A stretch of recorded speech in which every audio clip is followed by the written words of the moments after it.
This is David, a specialist of GRP panel tank. I'd like to share some photos of the installation of SMC and GRP panel tank in Korea. There are many interesting issues in the project. There are 4 columns in the tank which is embedded, and the shape is irregular, which makes internal corner, and the size of the tank is 12 by 42. There's a partition 22 plus 18 and into 4 meters height. Let's get it.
Today I showed you about GRP panel tank installation photos in Korea.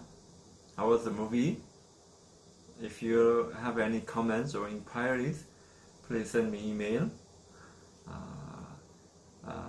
And put likes and subscribe it if you like my channel or if you feel this information is useful. Thank you very much. Thank you for watching.